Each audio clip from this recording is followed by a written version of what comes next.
Hola, hola, buenos días, buenas tardes, buenas noches, buenas trasnochadas. Cualquiera que sea el momento en que nos concedan su escucha en 60 y qué, son muy bienvenidos, bienvenidas, bienvenides. Gracias. Soy Lucero Miranda y estamos en un episodio más de 60 y qué. Hoy nos visita alguien que yo aprecio mucho, que quiero mucho, que lo conocí chiquito, jovencito. Sí, no peinaba canas. Trabajamos juntos en la prepa. Y bueno, pues ha ido llevando una trayectoria y un crecimiento profesional y una preparación académica cada vez más sólida. Tiene un conocimiento de la historia mexicana en particular muy amplio. Es un viajero vicioso, que afortunadamente documenta sus viajes. Me encanta cuando anda de viaje dentro y fuera de la República Mexicana. Me gusta mucho que publique en las redes sociales. Yo siempre he dicho que cuando alguien publica sus viajes, más allá de presumir, porque habrá quien diga, ay, qué presumido, qué presumida, más allá de presumir, es alguien que comparte su mirada acerca de los lugares que está conociendo, reconociendo. Nos acompaña el doctor Domingo Cos y León. Y León. Es que tiene muchos cos sí. Y cos, pero ¿cómo es? Cos y León, 2 veces. Doble, ¿sí? Al cuadrado. Entonces, Domingo, bienvenido, qué gusto. Muchas gracias, Lucero. Y comparto el gusto también de conocerte desde hace muchos años. Sí.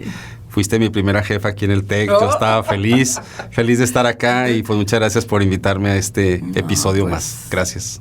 Gracias a ti y bueno, pues después de tantos años fue una buena decisión, ¿no? Muchas gracias. Sí, la verdad que yo recuerdo con mucha emoción aquella vez que llegué por primera ocasión aquí al TEC, en Prepa TEC, sí, ahí en el Departamento de Humanidades, y bueno, para mí todo era nuevo, todo era sí, un lugar lejanísimo en ese momento el TEC, pero bueno, excelente espacio y pues aquí sigo muy feliz, la verdad, como bien comentas, mi crecimiento profesional en buena medida se lo debo al TEC de Monterrey, lo reconozco y yo soy feliz de estar acá. Sí, y yo creo que eso es algo que quienes hemos pasado mucho tiempo en la institución, pues en buena medida el crecimiento que hemos logrado al paso de los años es un poco gracias a la curiosidad y al tesón y a la necedad de uno, ¿sí?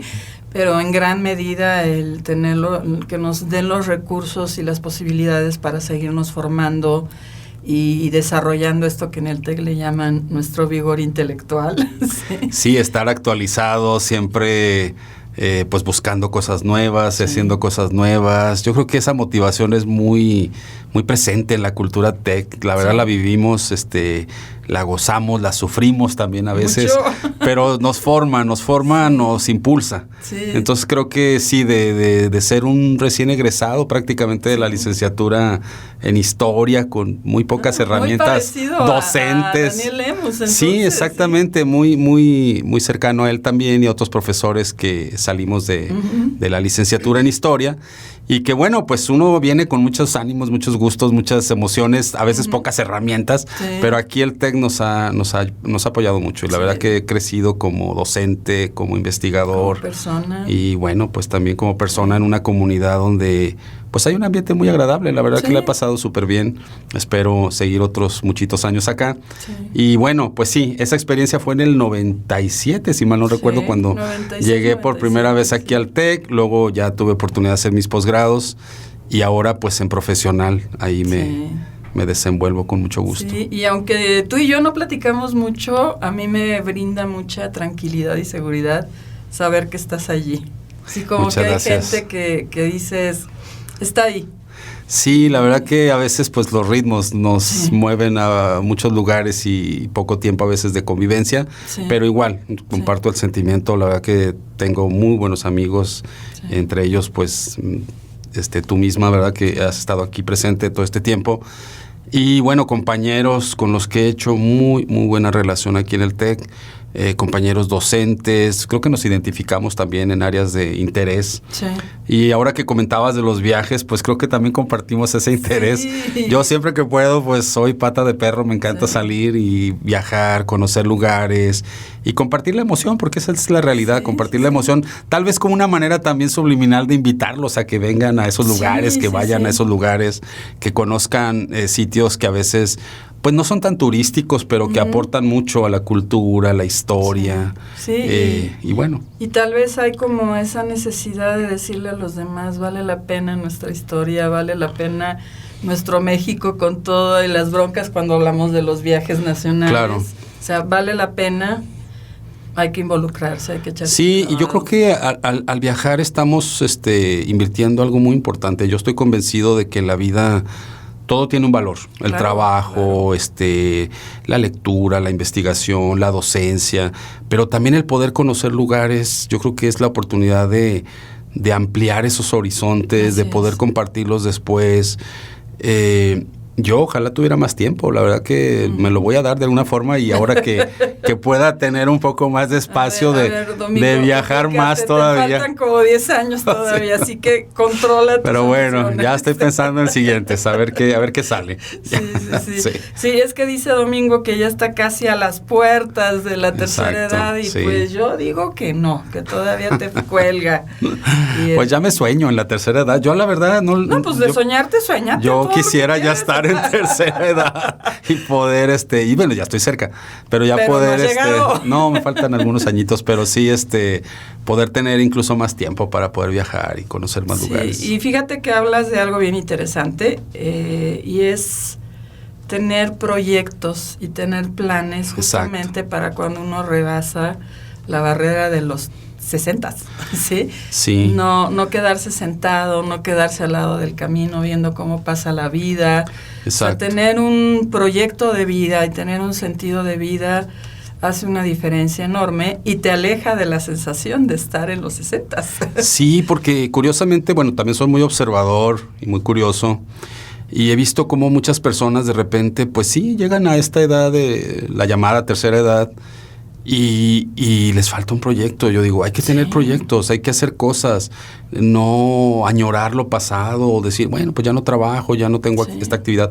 Pues hacer otras actividades, formarse otros hábitos, tal vez gustos que no se habían podido cumplir anteriormente, pues ahora realizarlos. Pequeñas, pues actividades que sean muy... creativas o gozosas para la persona, pues hacerlas. Y yo creo que es la oportunidad que nos da la vida, en muchos casos, poder llegar a la tercera edad y poder realizar cosas o ampliar cosas que ya nos gustan, evidentemente. Y andar esa mayoría de edad, pues con calma, porque la calma te genera también plenitud. No con calma porque te alentaste, ¿no? Sino porque hay un proceso de completitud, de muchosidad, dirían. Y se disfruta más, seguramente, porque yo incluso lo veo hasta en los viajes. Antes me aceleraba, quería conocer mucho y en poco tiempo. Y ahora digo, no, vamos a un lugar y lo disfruto más, con más tranquilidad.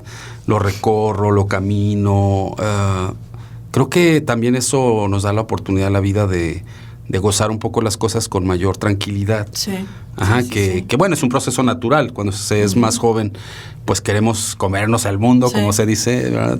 Y ahora ya a cierta edad, pues lo ves con más tranquilidad, lo disfrutas, tienes pues también un bagaje, digamos, atrás que te hace gozar más esas actividades que realizas ahora. Y tener miradas distintas, ¿no? Sí, también, claro, miradas, diferentes. Y creo que eso es lo que importa.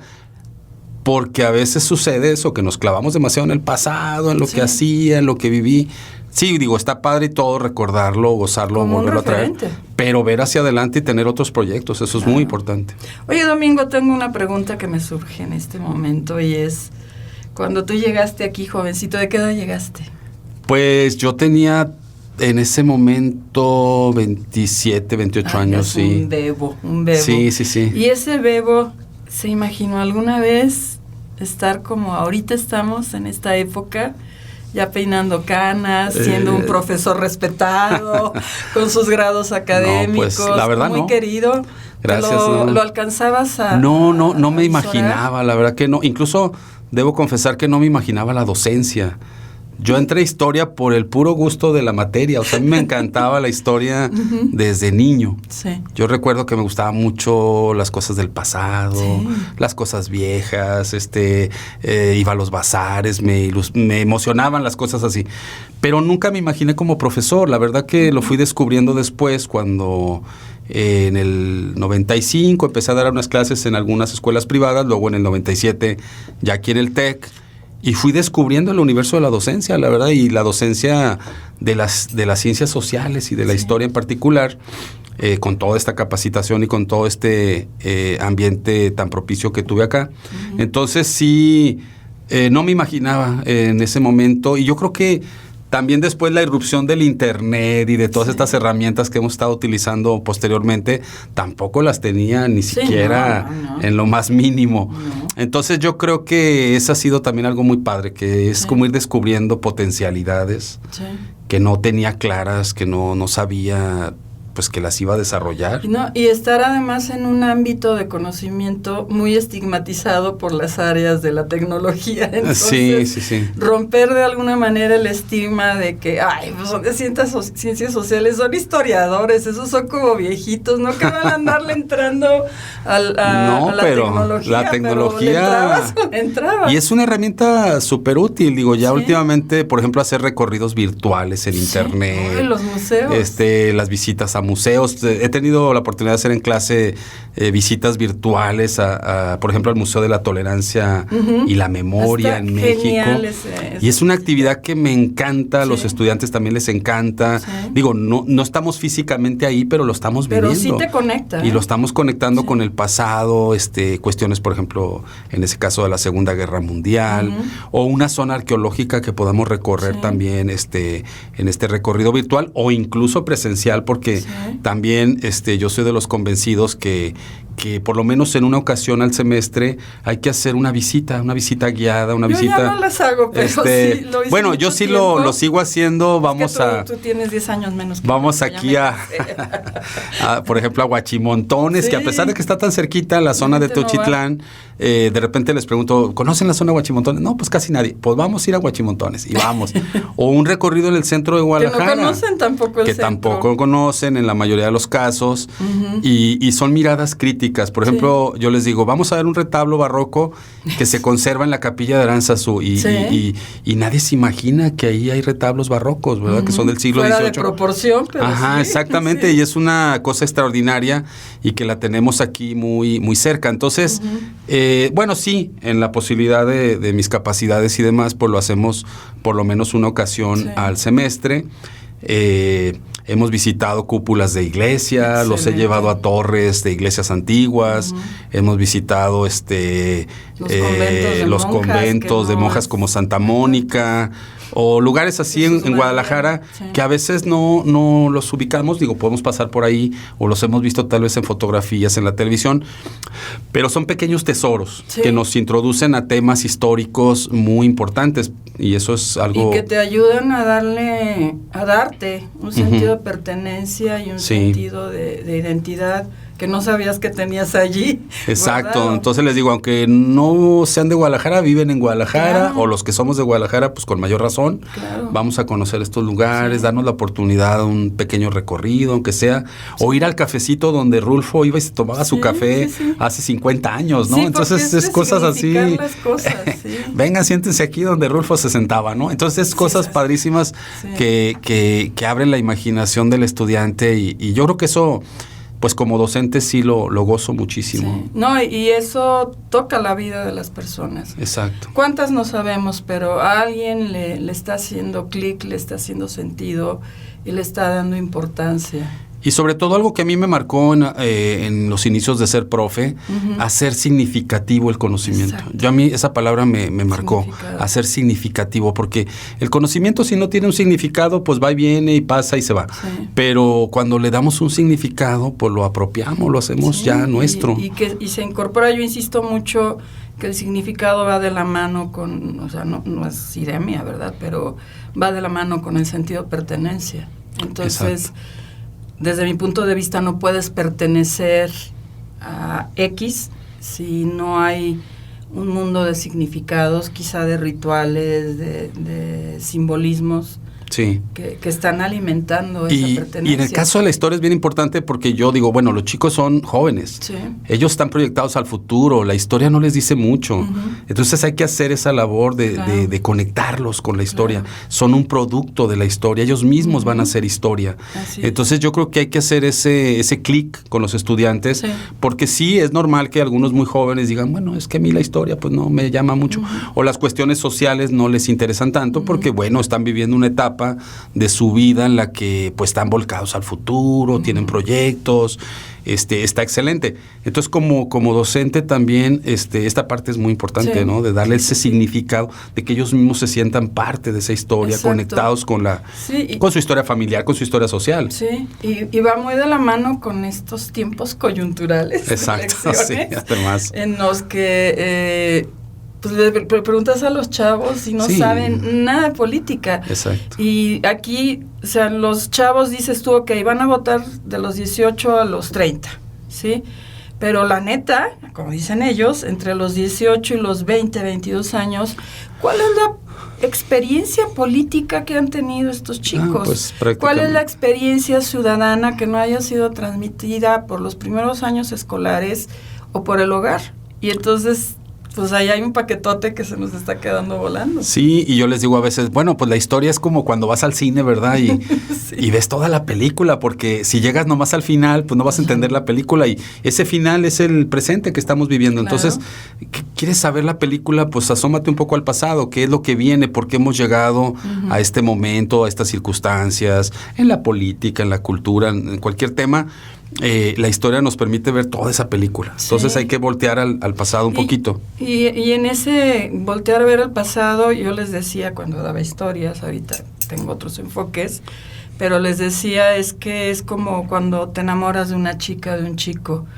O sea, te es tan necesaria la historia que para los 2 días de que te enamoraste tienes todos los generales de esa persona, sí, sabes dónde estudió, quién es su papá, su mamá, si puede su abuela, en qué negocio está el negocio del papá, en qué calle se encuentra, dónde vive, claro, o sea, sabes sí, pues todo, es importante. Tienes que recurrir a la historia sí o sí. Entonces, les decía yo personalmente no entiendo la negación a la historia cuando como seres sociales dependemos de la historia. Bueno, es que en realidad yo creo que también es cómo se acerca uno a la historia, cómo sí, la observas, cómo la miras, cómo la interpretas.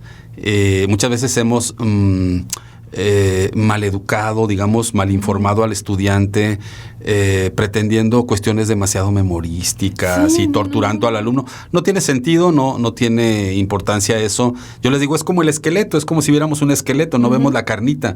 La persona es también pues su carne, entonces no solamente el esqueleto, no solamente el hueso sí, sería la cronología, las fechas, los datos, pero lo que le da sabor a la historia pues es esta otra parte de los procesos humanos, la grasita, los músculos, ¿verdad? La carne, el rostro, sí, eso es lo que le da la importancia realmente a la historia, y ahí es donde uno tiene que incidir realmente, sí, en los procesos humanos, porque si no, puras fechas, no. Con mucha pasión. Yo exacto, creo que los estudiantes que se suben al tren de la historia, sean muchos o pocos, son impactados por profesores que han enseñado con pasión. Sí. La parte que te toca enseñar de historia, si es arte, la pasión con la que enseñas la historia del arte, sí, eso los marca y cuando menos piensan les hace sentido. Sí, y yo mismo, tuve maestros de historia y maestras excelentes que me marcaron porque... Bueno, yo sé que les enseñaban historia del arte sin imágenes. Bueno, yo sí, me había... enteré y eso me pareció muy deprimente. No había el internet, entonces estaba complicado, a veces con estampitas, a veces sí, como fuera... Sí, bueno, hubo de todo. Algunos maestros que también los recuerdo por eso, pero en realidad tuve maestros que sí me marcaron en el sentido de que nos hacían vibrar con la historia. Entonces sí, yo sentía una emoción muy especial y cuando podíamos, pues veíamos, por ejemplo, recuerdo en especial una crónica de cómo fue pues el fusilamiento de Maximiliano. Wow. Entonces fue un proceso tremendamente humano y complejo para quienes lo vivieron en esa situación, en el Cerro de las Campanas, en Querétaro y todo, y poder visitar el lugar y luego conocer físicamente donde fue este fusilamiento. Digo, bueno, es parte de estas cuestiones que hay que transmitir. Digo, más allá del dato de que tal fecha de 1867 fue fusilado el emperador Maximiliano y sus generales, bla, bla, la emoción en el sentido del proceso humano que eso implicó, de cómo estaba México en ese momento, una sociedad muy compleja, muy dividida, un país en formación. Bueno, sigue siendo compleja. Sí, claro, y todavía, pero y en ese, yo creo que a veces digo que el siglo XIX fue todavía complicadísimo, pero bueno, sí, estamos en el XXI ahora, también con muchas complicaciones, pero sí, la verdad es que yo, bueno, digo de la historia, pero cualquier materia, en realidad cualquier materia, cualquier área del conocimiento, si nos hacen vibrar con eso, yo creo que se está logrando un objetivo, más allá del dato, del conocimiento y estás modelando lo importante que es la pasión, cómo te da vida, cómo te nutre. Y en esa nutrida, pues, nutres también Sí, porque se transmite. Yo creo que eso es algo importante. Siempre he pensado que un profesor que no tiene pasión, pues no va a lograr eso en sus alumnos, o sea... Sí, yo muchas veces cuando contrataba a alguien que a lo mejor no tenía el dominio escénico de un docente, mi apuesta estaba en la pasión que yo veía en el profesor, ¿sí? Yo decía, si tiene pasión, se va a dar el tiempo para prepararse. Claro. Y se va a dar el tiempo para hacer tablas y para ser un excelente profesor. Sí, yo creo que eso sí es muy, muy importante y a veces hago el ejercicio y les digo, ¿de qué se acuerdan de sus profesores? Y muchas veces se acuerdan por ciertos momentos, ciertas circunstancias, el profesor que los llevó alguna vez a un museo, el profesor que les pidió algo creativo, el profesor que los cuestionó alguna situación importante. Eso es lo que uno recuerda de los profesores, no tanto el cúmulo de conocimientos que en algún caso pudo haber transmitido, sino esos momentos especiales en los que el estudiante tuvo ahí. Lo que te hizo sentir especial. Exacto, exacto, eso es lo importante. De hecho, en el episodio anterior hice una especie de homenaje a mis profesores y justo hablaba, me dice mi esposo, es increíble que te acuerdes de tanta gente con nombres y todo. Y digo, no, es que cada momento, cada etapa, cada ciclo tenía su valor, su importancia. Y algo me aportaba. Yo recuerdo a mi profesor de primaria, tuve un profesor en primero y segundo de primaria, se llamaba Raúl, no recuerdo sus apellidos, pero lo tengo así en la memoria y en la imagen, y nos ponía a cantar corridos de la Revolución. Entonces él llegaba con su guitarra y nos ponía a cantar corridos, y yo me aprendí corridos de la Revolución Mexicana.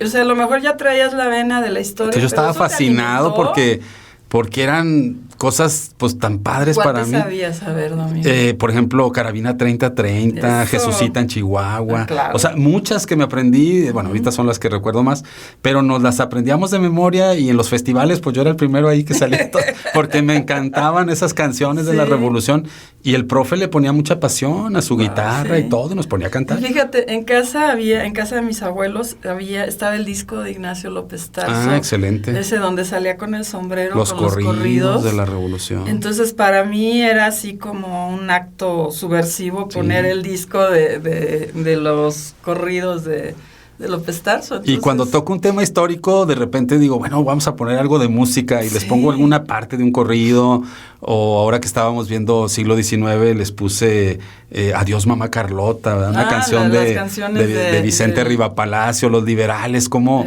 pues se burlaban de la intervención francesa me fui de La Habana. Y eran estas canciones, los cangrejos que hablaban de los conservadores de aquella época.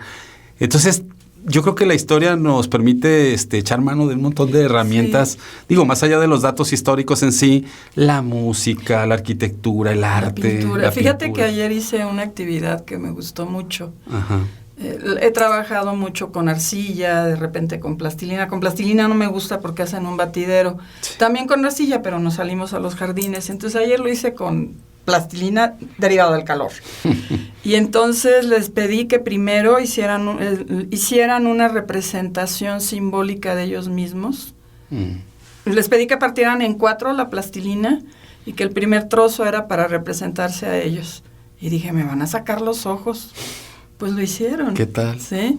Luego les puse el Guernica y les pedí que tomaran una parte del Guernica, aquella parte que más les... O sea, primero hicimos todo un ejercicio, lo observamos, hablamos de la historia, bla, bla, bla, pero luego tenían que tomar un fragmento y representarlo, ¿sí? Y fue muy interesante lo que hicieron, porque yo dije, estos se van a ir nomás por la espada. No, le entraron. Qué y bien. luego, ese fue mi momento brillante, les dije, muy bien, les puse Saturno devorando a su hijo, de Goya, y me dijeron, está bien fea, maestra. Pues sí, está bien fea, está bien tremenda, está turpadora. Sí. Les dije, muy bien, ahora vamos a hacer un símil. Les dije, Saturno es la Tierra. Sí. Y el hijo somos nosotros. Porque nosotros creemos que nos estamos tragando a la Tierra, la estamos destrozando. Pero la Tierra se va a quedar, nosotros no. Exacto. Entonces les dije, representen eso, y se quedaron así friqueados. Hicieron cosas también interesantísimas. Sí, me y imagino. para terminar, claro, siempre tengo que ponerla, les puse el aria de la Reina de la Noche, donde maldice a la hija, de Mozart.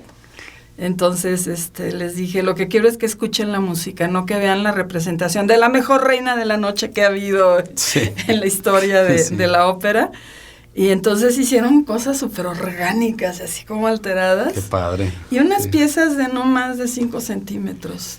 Y lo hicieron como dándole un significado. Sí, porque yo creo que se suelta ahí esa emoción y un poquito la creatividad y todo y esto. Y el nervio de yo no soy artista. Pero pues bueno, hay que soltar todo eso. Y es lo que finalmente creo que también da este significado. Sí. Y como estudiantes y como docentes lo compartimos. Sí. Entonces, pues sí, así como este profe de primaria, podría hablar de otros que tuve en secundaria, en prepa, que también me marcaron. Y siempre he pensado que como docente, pues podemos lograr eso. Algo dejas, ¿no? Algo de eso y que te recuerden los estudiantes y digan, no, pues tal profe hizo esto, tal profe me llevó, o me motivó a tal cosa, y creo que eso fue lo más importante. Ya me han hecho responsable de que hayan estudiado arquitectura. Mira, pues muy bien. No, es un paquetote, ¿no? Gracias a usted estudié arquitectura. Ok. Bueno, muy bien, ¿no? Gracias por decirme, ¿no? Entonces, ya fuera de broma, es muy conmovedor, ¿no? Cuando alguien te dice, tu palabra tuvo peso, tu palabra tuvo valor para tomar decisiones de vida. Sí, pues yo, bueno, volviendo a la pregunta que me hacías, pues no lo tenía claro, lo he ido descubriendo todos estos años. Es un viaje. Ya más de 25 años de profe, y bueno, sí, ahora que tuvimos, por ejemplo, la pandemia, que había que echar mano de muchas herramientas nuevas, pues fue todo un reto para mí, porque sí, ciertamente aprender nuevas tecnologías, hacer uso de ellas. Salimos muy bien, pero sí fue un reto fuerte. Y así en otros momentos con proyectos, con materias, con enfoques, con metodologías, siempre descubriendo cosas nuevas y pues qué padre, porque de eso se trata la vida. Pues si hiciéramos lo mismo, pues, o hiciera lo mismo de hace 30 años, pues bueno, no habría ningún progreso. Qué aburrición, ¿no? Sí. Pero sí. Oye, Domingo, ¿y cuánto tiempo te das? Y eso a ver si pasa. Sí. Todavía como docente. Yo tengo 5 años diciendo que ya me voy y no lo consigo. Es una buena pregunta. Yo me la he preguntado ya y digo, a ver, ahorita tengo 55, digo, a veces a los 60, a los 65, por ahí ando entre esas. Pero yo creo que también lo he pensado más en profundidad y digo, no. Tal vez disminuya un poco mi amplitud, digamos, de labor docente, pero sí me cuestiona el dejarla totalmente. O sea, no sé, tal vez mis capacidades, si me lo permiten, pues sí extenderme un poco más. Claro. Entonces, con este ritmo que traigo ahorita, porque sí creo que he abarcado bastante la actividad de la docencia, sí lo disminuiría un poco, ¿verdad? Eso es algo importante. Pero, y tal vez a los 65, por ahí, sería una edad también para permitirme hacer otras cosas, es lo que pensaba en algún momento. También retomar otros proyectos, otras actividades, cuestiones que me gusta hacer también. Por ejemplo, viajar más, pues sí sería la idea, ojalá pueda. Pero sí, por ahí andaría sobre esa edad, entre 65. Yo empecé a coquetear con la idea como a los 58. Cuando llegó la pandemia, que me tiró espantoso, sí, ahí lo volví a valorar. Sí. Y algo que me ha pasado cuando me empiezo a cuestionar si le sigo o no, es que llego a una institución educativa y me late el corazón a mil, me emociona el solo sentirme en un recinto donde se educan personas. Y entonces cuando me colman el plato o estoy muy saturada de cosas que calificar, digo, ya, qué necesidad, ¿sí? Esos Tengo momentos. un proyecto de vida, eso también me da mucha tranquilidad, como tener un proyecto de vida que ya está encarrilado y pensado justamente en que el día que deje esto, pues tengo ese proyecto por donde quiero seguir andando, ¿no? Sí, creo que es importante que haya esos proyectos para, pues de alguna manera vivir esa transición también de manera adecuada, pero sí, claro, yo sí lo he planteado, tal vez todavía unos 10 añitos más pueda seguir en la docencia, porque en parte también es esta circunstancia de venir a un espacio donde se siente uno muy a gusto, donde estás formando personas, donde compartes tu vida, tu experiencia con otras personas, donde te vivifica todo esto, ¿no? Entonces es muy importante valorarlo también. Pero claro, si fuera dejando la docencia, que sería un proceso pues natural en mi caso y poco a poco transicional, pues tendría que ir viendo también otras actividades para ¿Tú has escrito libros ya, Domingo? Un par de libros sobre historia. Qué raro. sobre historia de Guadalajara, básicamente. Ok, ¿cuál es el más significativo para ti? Bueno, curiosamente uno que me publicó la editorial digital del TEC de Monterrey, que es sobre justicia en Guadalajara. Yo revisé casos de delitos de carácter moral y sexual en la sociedad, digamos, tapatía de principios del siglo XIX, ya un poco la parte final del virreinato y los principios de la vida independiente. Y es un tipo de historia que se llama historia de la vida cotidiana, porque es la historia de los seres comunes como nosotros, no es la típica historia de los grandes hombres, de los próceres, sino es la historia de las personas comunes y para conocer sus historias, en buena parte se recurre a documentos judiciales donde pues se expresan estas vivencias de las personas de la época que por algún motivo pues estuvieron involucradas en algún delito, tal vez en algún asunto judicial, y podemos rescatar esos discursos. Entonces yo hice esa investigación, revisé cerca de 100 expedientes de la Real Audiencia y del Supremo Tribunal de Justicia, más o menos entre 1800 y 1830 en Guadalajara. El libro se llama Normatividad y Represión Sexual en Guadalajara, lo publicó el TEC de Monterrey, su versión digital vale $0, la pueden bajar de Amazon, y si quieren la versión impresa anda sobre $250, algo así. Es una investigación que yo hice hace algunos años, la estuve actualizando y la publicó el TEC de Monterrey. Entonces es un libro muy significativo para mí porque ahí se rescata esto, también las pasiones de la época, lo que era pecado, pero que también era delito, esta etapa de transición entre digamos, como el derecho antiguo, el derecho moderno, cómo se aplicaba la justicia, las cuestiones morales exactamente, que pesaban mucho, por ejemplo, sobre las mujeres, también sobre algunos hombres, pero más sobre las mujeres, desafortunadamente, pues una época también muy compleja, pero me dio esa oportunidad de comprender la historia desde este enfoque, historia de vida cotidiana, historia de la vida privada, también algunos le llaman, o historia de las mentalidades, que es otro término que se usa. Fascinante. Pero es esta historia como desde abajo, decía un historiador, no es la historia desde arriba, es la historia desde abajo. Entonces es un libro que me gustó mucho. Otro libro que también tengo se llama Los demonios del pecado, que bueno, ese es como el título comercial que publicó el Colegio de Jalisco, una institución académica acá en Guadalajara, y también sobre delitos, pero un poquito más atrás, en la parte final del virreinato. Igual, vida privada, vida cotidiana. Entonces siempre me ha llamado la atención, he hecho artículos, bueno, también en revistas, por ejemplo, sobre el problema de los vagos en Guadalajara, el problema de la pobreza, siempre mirando la historia como desde estos espacios y estos grupos, digamos, que pues no son tomados en la gran historia, ¿verdad? Sino más bien estas historias un poquito marginales, pero que son profundamente humanas. Eso es lo que me llama la atención. Fíjate que me gusta mucho esto que escucho, porque bueno, yo mucha de mi pasión de la historia se la debo a mi abuelo, José Ramón, y él escribía, y él era parte del grupo de los que hacían novela costumbrista. Ah, muy bien. Y dibujaba a plumilla, y entonces, por ejemplo, te dibujaba un vendedor de pájaros, y te contaba la historia del pajarero, ¿sí?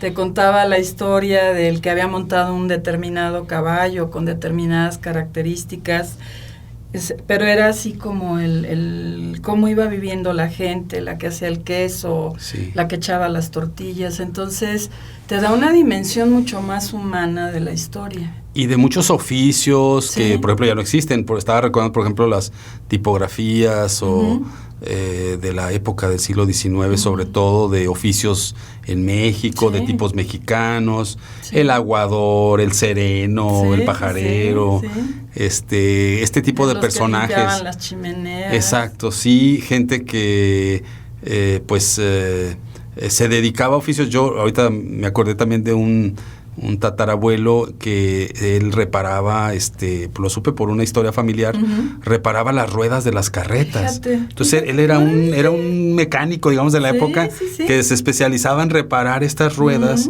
de los carruajes. Sí. Entonces, pues, seguramente tenía alguna técnica, él vivía en los Altos de Jalisco y en las antiguas posadas o hosterías donde llegaban estas carretas, pues a veces llegaban averiadas, y él reparaba esas ruedas. Mi abuelo cuenta la historia y cuenta una historia y la cuenta desde su visión de niño, de cuando las carretas la carreta, como una especie de diligencia, llegaba a la casa principal en Toluca de la familia, porque ya se iban de vacaciones a la hacienda. Sí. Y entonces describe el chirrido de los cueros y de las ruedas y el ruido que hacían las ruedas en las piedras. Al llegar y cómo subían a la familia, y una vez que estaba la familia arriba, el único que conducía el carruaje era el papá de mi abuelo, mi bisabuelo. Y entonces te va narrando toda la historia del recorrido que hacen hasta la hacienda. Y entonces dice, iban los caballerangos de adelantada y llegaban a los pueblos a decir que ya iban los patrones, ¿verdad? Que eran patrones. Los patrones, y entonces salían en los caballos con las canastas de tortillas y de comida para que la carreta no se detuviera y no perdieran tiempo, y se las iban pasando para luego pasársela pues a la bisabuela para que alimentara a los hijos, ¿no? Entonces son cosas que, a menos que te las platiquen desde esa perspectiva, no te las puedes imaginar. No, pues son escenarios distintos a los que vivimos ahora, pero que los podemos transmitir o de alguna manera comunicar a partir de estas historias, de estos relatos.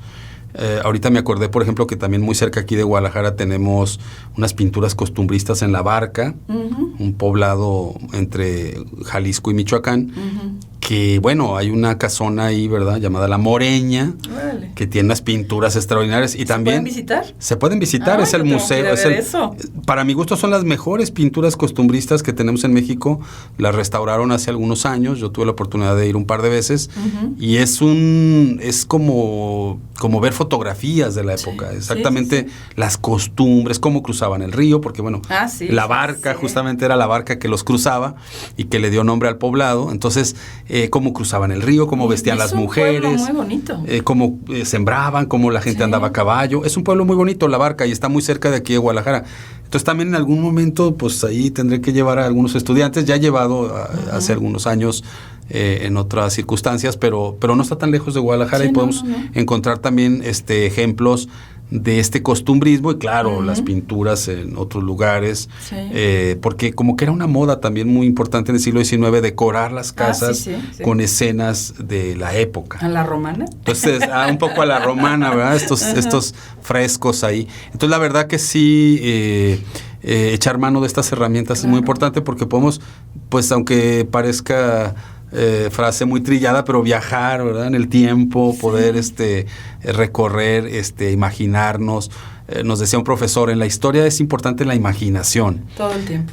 No la fantasía, porque ya estamos en ciencia ficción, ¿no? Pero sí la imaginación, porque la imaginación nos permite movernos a ese otro lugar que estamos queriendo conocer. Claro. Entonces sí es muy importante también ese ejercicio de la imaginación. Y claro, cuando tenemos algunos elementos que nos ayudan, pues más fácil nos podemos transportar a estos otros lugares y tiempos. ¿Hasta cuándo? Yo estoy muy insistente con eso. ¿Hasta cuándo te imaginas hacer recorridos con estudiantes? Porque es un compromiso. O sea, me haces pensar, por ejemplo, cuando yo he llevado alumnos a Santa María Tonancitla y que les hago cerrar los ojos, pararse abajo de la bóveda, mandar prender las luces y el medio grito, exclamación de sorpresa y de no poder creer lo que pues esa parte sí me gustaría extenderme más, yo creo que hasta cuando pueda, porque sí, incluso aquí por parte del TEC, una vez fuimos una semana a Puebla y tuvimos oportunidad de conocer muchos lugares, entre ellos Santa María Tonancintla, y recorridos en Ciudad de México. He tenido oportunidad de coincidir también con otras personas que hacen viajes culturales y me invitan como historiador, entonces yo fascinado, me encanta. Recorrido prácticamente todo el país. He tenido la oportunidad de todos los estados del país, los conozco, aunque sean alguna parte. Entonces, muchos de esos viajes han sido con estudiantes de historia o de historia del arte. Personas de cualquier edad, no necesariamente muy chicos, también personas de cierta edad que gozan de este tipo de recorridos, de este tipo de viajes. Pienso, por ejemplo, en la Pinacoteca Virreinal, que sientan el espacio barroco, ultra barroco, ese sentir que te embarras contra el piso, no se los puedes contar. O sea, tú le puedes decir y te dicen, ay, sí, pero pararlos ahí, hacer recorrer el pasillo y sentir cómo te quedas literal embarrado en el piso. Es un juego o algunos lugares, ahora que hablaba de Puebla, por ejemplo, pues sí, la Capilla del Rosario en Santo Domingo, en Puebla, que es una cosa alucinante. Y el oro y la plata que tiene. Dices, bueno, es que esto es algo extraordinario que tenemos que ver, ¿no? Y bueno, a veces sí nos limita un poco la cuestión de los viajes, pero en cuanto se pueda, sí, yo me gustaría seguir viajando y seguir invitando a mucha gente a estos viajes culturales, sobre todo. Para ti, pregunta que le hago a todos nuestros invitados, ¿qué es la vejez? Que ya lo podemos intuir después de escucharte y escuchar el futuro. Pues yo lo plantearía como plenitud. O sea, para mí es como llegar a un momento en el que puedes estar más tranquilo, espero, mucho más consciente de todo, mucho más, conocedor de lo que he vivido. Y valorar todo eso que me ha llevado a ese momento, a ese lugar de la vejez.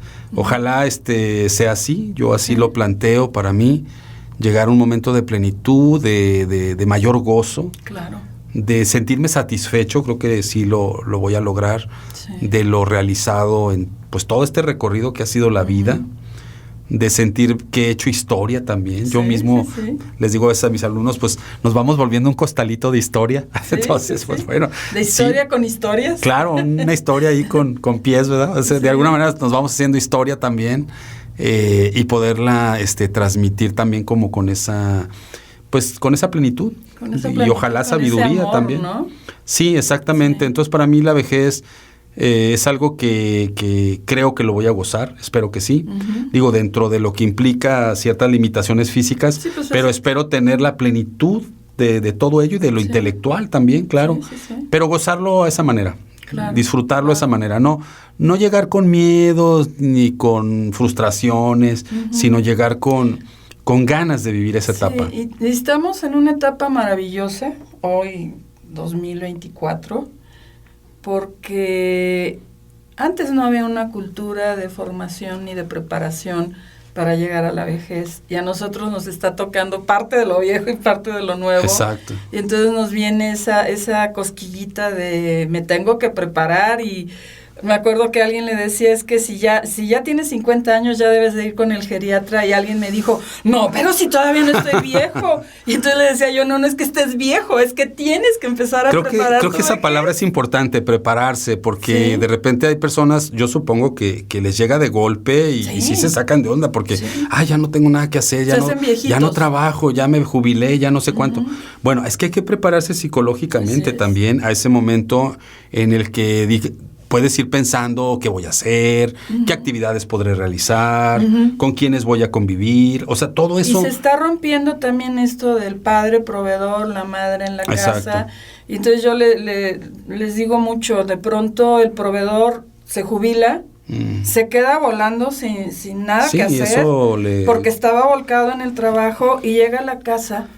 Pero en la casa ya no tiene un lugar, o sea, ya no es parte de la dinámica ni de las historias familiares. Y yo pienso que les causa mucho problema a muchas personas, pues, como que no ubicarse, digamos, en esa nueva etapa. Sí. En la que ya no vas a hacer lo que hacías antes, pero puedes hacer un montón de cosas que ahora puedes hacer. Sí. Y que te van a dar mucho goce y te van a dar mucha alegría también. Sí. Entonces yo creo que sí, esa palabra es importante, prepararse. Prepararse. Es una etapa importante que la vida nos puede aportar, obviamente, la vejez.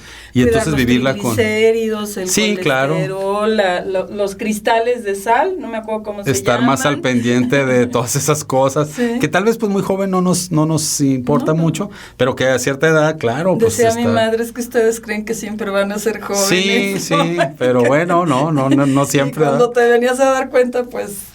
Y tener sobre todo como esa alegría, nos decía un profe también ya en una edad avanzada, nos decía, nunca perder el buen humor. Sí, ¿no? Dice, eso es bien importante. Dice, ustedes pueden llegar a la edad que gusten, pero nunca pierdan el buen humor. Y yo decía, ¿por qué dirá eso? Pues es que sí, ahora lo entiendo, ¿verdad? Y vas ganando el humor también. Yo que era, pues tú me conociste seria. Muy seria y regañona, ¿verdad? Sí me conociste seria. No. No, pero seria sí, muy. Bueno, en tu papel de dirección y muy importante, claro. Pero ahora puedo ser directora y reírme mucho. Sí, y qué bueno. Entonces, me he vuelto una persona mucho más alegre por decisión, ¿no? Porque sé que eso me da más plenitud, me genera bienestar, puedo construir mejores relaciones a que me estén cachando a ver a qué horas te agarro de buenas, es importante, y a esta edad en la que vamos avanzando, pues con mayor razón. Claro. Para no perder esa vitalidad, ese gusto por las vivencias, por la convivencia también. Sí. Es muy triste ver algunos casos de gente que se aísla, que se vuelve muy solitaria.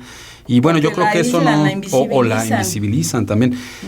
Entonces, por eso prepararse psicológicamente en todos los sentidos para esa etapa es muy importante. Y parte de prepararte es justamente no permitirle a la gente más joven que te invisibilice. Claro, también, estar ahí. Te invisibilizan porque finalmente tú no has desarrollado las competencias para impedir ese proceso de invisibilización, ¿no? Entonces, uno también se tiene que hacer valer y decir, a ver, yo ya anduve este camino, no valgo más que tú, pero tengo la experiencia, claro, ¿no? Sí, eso es importante, sí, también, no perder esa importancia.